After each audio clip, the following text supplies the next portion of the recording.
Hello again. Thank you very much for joining me here on Movie Ninja. Tonight I'm going to be talking about the new Netflix Eric Andre comedy Bad Trip. Bad Trip, this film was recommended to me by someone and I was hesitant. I was hesitant because I'm not really one for kind of like mainstream comedies. I feel like a lot of comedies really depend and rely too much on like raunchy, blue, sort of like gross out like humor and jokes. And yeah, to a degree that was confirmed, certainly. But the thing is, the person that made the recommendation made a fair recommendation. They said like, oh, you know what? I realize this is not like your usual thing, but give it a chance. You never know. And so like, okay. So, hey, being open-minded, I gave it a chance. The thing is that anybody who grew up like around the 90s where there was like Tom Green, Jackass, Bam Margera, those types of shows, Ali G, Borat. Hey, have you heard of Borat? I don't know how vague a reference that is for some of y'all, but anyways, okay. So a lot of the film, it's an interesting balance. There's the main story, which features Eric Andre, and he plays the character Chris. Chris and his best friend Bud, and he ropes Bud into getting into a kind of road trip, crazy bromance, buddy misadventure to drive from Florida all the way up to New York so that he could establish some kind of relationship with the woman of his dreams. Okay, story-wise, it's about as complicated as a Happy Madison production. Oh, did I also mention that Bud, his means of transportation belongs to his dangerous and crazy sister, Trina, who, to the best of their knowledge, when they begin their road trip, is still incarcerated. Yeah, then that changes real quick.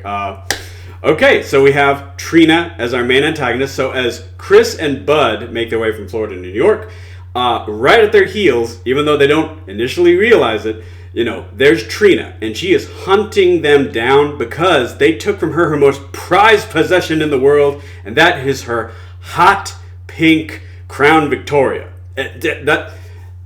She makes it clear on several occasions that she will kill somebody, whoever messes with her car. Now, that being said, so that's essentially the plot. It's kind of like a madcap bromance, kind of a rom-com, slapstick, kind of like comedy type thing. But the thing is, because of the format, it is a very unique format.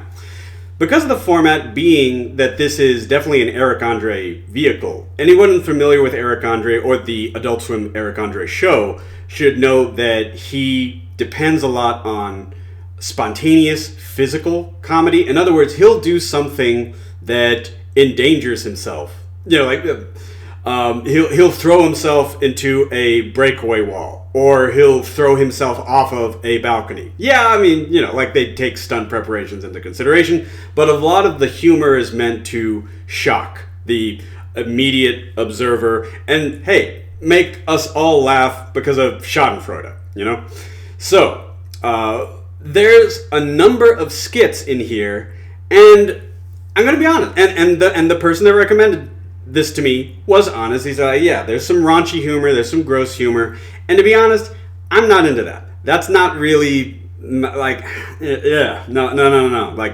there's some stuff in here that is extra gross, like extra, but luckily, you know what, this movie's on streaming. Oh my goodness, like, I really don't feel like watching this scene. Yeah.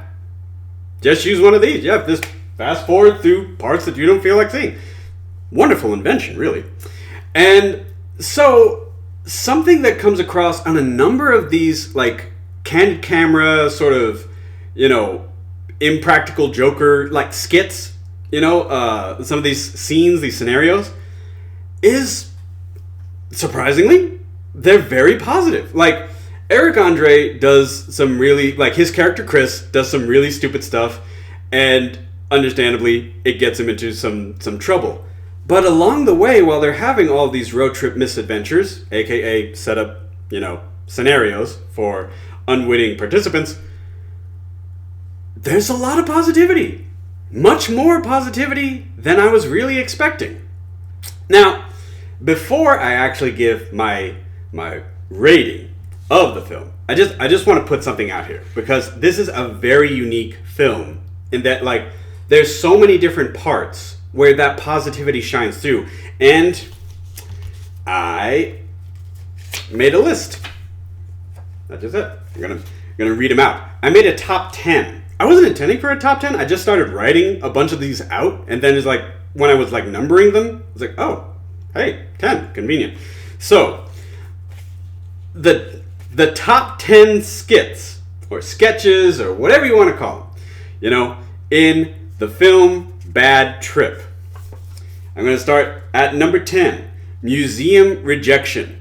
It's a little bit on the downside, because, okay, Chris goes all the way to Florida to go to New York, see the woman of his dreams. The character Maria, who is a museum curator. So, I mean, she's living her best life.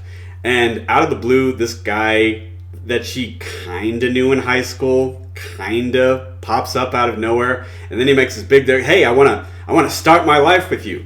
And you know what? She's no, I don't really know you. We don't really have any kind of rapport. Nothing really similar in any way, shape, or form. It makes the list. It's on 10 because it's a little sad, especially with what we see that, like, Chris has gone through in his, like, cinematic journey to get to that point.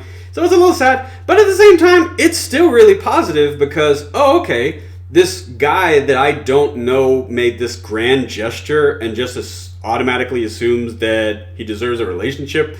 And the character Maria says, no, I don't know you anything. I don't know you anything.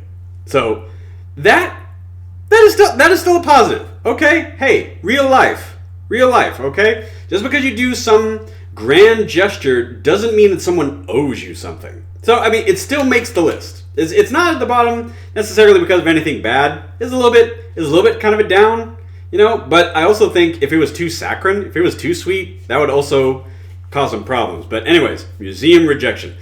Then we have Kurt, Bob and the Garage.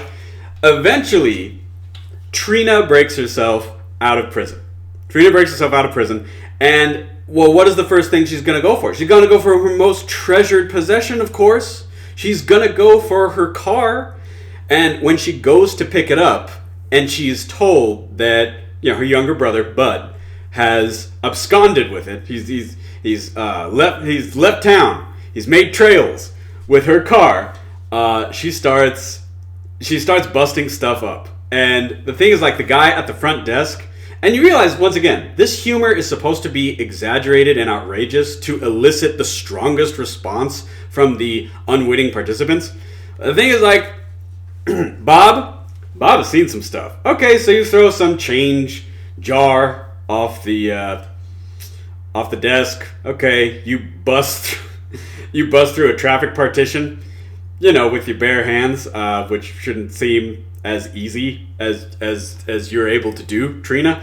You know what? Doesn't faze Bob. Bob has seen some stuff. Bob is just like, he just sits back in his chair. Like, okay. He's like, all right, like, I'm gonna have to explain this stuff to my boss at some point down the road. But it's like, whatever. Someone got mad because the car wasn't here. Bob has seen that. Bob has seen that before, and that doesn't faze Bob. All right.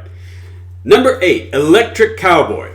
Along the way, and I forget what state this was in, but along the way, they decide to kind of celebrate the beginning of their trip, and they're given a recommendation by a guy at a gas station to go to a kind of honky-tonk bar, Electric Cowboy. And over there, while they're there, Chris, he has a little too much to drink, of course, and he decides to make a grand declaration off the top of Electric Cowboy's main bar, and then wouldn't you know it, he falls off. He falls off to scored cardboard and fake tearaway like side scene. But everybody like at the bar, they thought, oh man, this guy's hurt. And immediately, the coolest nurse in that bar is like, hey, she takes charge. She's like, hey, this guy needs an ambulance. Like right now. She's giving recommendations. She's taking charge of that situation. A bunch of the other onlookers, and probably some of them are like buzzed, depending on like what time of the day it is. Well, they're at a bar. They're going to be buzzed anyways. But, they just go like, well, what just happened? But you know what? This nameless nurse, this frontline worker, she's hey, this guy, get him an ambulance. Good for you. I don't know what your name is, especially because all of you essentially are uncredited extras. But still, hey, you took charge when you thought a man's life was in danger. So good for you. Good for you. Electric Cowboy, number 8. 7, Trina flirting with a cop. This was a scene that essentially Tiffany Haddish, which by the way, Tiffany Haddish stars as Trina. And she is so she's like Charlize Theron in that one movie that she got the Oscar for. Monster, I think it was. I don't know. Either which way, like Tiffany Haddish deserves an Oscar nomination for that. That's a transformation. Wow. Because Tiffany Haddish is she is a beautiful actress, comedian. She is, and you would not know it is Tiffany Haddish without, the accreditation. Well, yeah, that's the whole point of credits. But anyways, still, my point still stands. It's still valid. Eventually, she starts just kind of like shooting into the dark. It's like she walks up to a random like beat cop in whatever city that they were filming in. And at first she starts saying like, hey, these guys, they did me wrong. They stole my car. And then she starts flirting with this cop. She's like, man, you are handsome. And the reaction that the cop has, like, oh shucks. Like, it's not that exaggerated, but it's still like, there is this kind of like veneer, this kind of like bravado that some guys, especially guys that assume that they have like swagger, that they got game, it immediately dissolves when they start getting attention. And that's like, for this officer, for this cop, she's like, it has been so long since I've stared to a man's eyes. You are handsome. You are so, it's like, oh, stop. And it honestly is adorable. It's adorable to see that kind of like bashfulness, and honestly, that is like the genuine reaction from most guys when they get attention, regardless. Put up a bunch of fronts, often pretend like compliments and that type of like attention doesn't affect us. Yeah, it does. Yeah. And it shows really clearly in those moments. But also good on the officer. He's like, and she said like, hey, do you want to meet up sometime? She doesn't say it like that, but hey, you want to meet up? He's like, no, I'm married. He's like, so what? You don't have to talk like, and he said, no, it matters to me. Good for you, officer. Also nameless. Loyalty, being faithful. Good for you. So good for you, I say. All right. So number 6, Dukes of Hazzard. If you've seen the film, I think you know exactly what I'm talking about here. There's a scene where, unfortunately, they have some vehicular problems. And it seems at that particular moment, there's a divide between Chris and Bud. And, it seems like they've been endangered. They are injured. And, these two characters, Chris and Bud, they're having a disagreement. Understandably, given the scene, given the situation, they're kind of at each other's throats. And there is this one man there. I'm going to call him the peacemaker. Also, he has like a medallion peace symbol, like necklace or something, like whatever. But you know what? Like he tries to get like, hey, he gets between these two guys. Like, hey, y'all two need to calm down. Yeah, you're angry with each other, but just bear in mind that you could have died just now. He takes like a really like down to earth, but also like a 3D for real sort of like assessment of the situation. You know, he's not going to try to, be an armchair psychologist like in the moment. So he's very honest, but still good for you, peacemaker, peace man, mediator, whatever, whoever you are. You did a good job. You did a good job. So, number 5, bus bromance. After this particular scene, the characters. I'm sorry, spoilers. There comes a fork in the roads where they decide, well, maybe we should just go our separate ways. And Chris has to, he has to swallow his pride, and he has to say, like, you know what? Because it catches him. Like, Bud caught a bus, I'm assuming bus back to Florida. And, he stops the bus, and he does really a mature, like the only mature thing that we really see in the entire film, which is like, you know what? I've made mistakes. And I'm not going to dilute my apology with, I'm sorry you misunderstood me, or I'm sorry that you feel this way because XYZ. I made mistakes. I screwed up. I wasn't a good friend to you. And I apologize for that. Honestly, that's nice to see. That's nice to see a very rare occasion of just, you know what? I'm not going to water this down. I was wrong. I made mistakes. I'm sorry. There you go. And it's like, okay, you know what? And it's a simple thing. It's a simple thing, but so many adults don't do it. And it's like, when you mess up, apologize. There you go. Start to mend fences. Like, okay. And in the moment, you might feel like, well, I was in the right or something like that. And yeah, it varies by degrees, of course, depending on your life and depending on the scenario. But 90% of the time, if there's friction between you and someone very close to you, you know what? Hindsight's 20/20. Think about it later. But is your relationship with that person more important than your pride? If it is, and you can just, hey, take it on the chin. I'm sorry. Don't confuse me. Don't say like, well, you should just say sorry to make problems go away, because that's not necessarily true. But still, in that particular scene in the film, it was just refreshing, and it was just nice. Hey, I made mistakes, and when you see the film, yeah, Chris makes a lot of mistakes. I made mistakes. I'm sorry. So there we go there. All right. 4, recruiter life advice. At one point, Chris seeks out advice from any source, and the one source that happens to be most immediate to him is this army recruiter. He says, and he makes a very empty and shallow attempt to join the armed forces because he says he feels sad about breaking up with his friend and like that. And this recruiter just gives very plain, down-to-earth life advice. Like, wow. Okay, yeah. And it was not really like padded up with anything necessarily about himself. You're not giving out too many details about his life and, exchange for trying to make Chris feel better or anything. He just gives him some solid life advice, and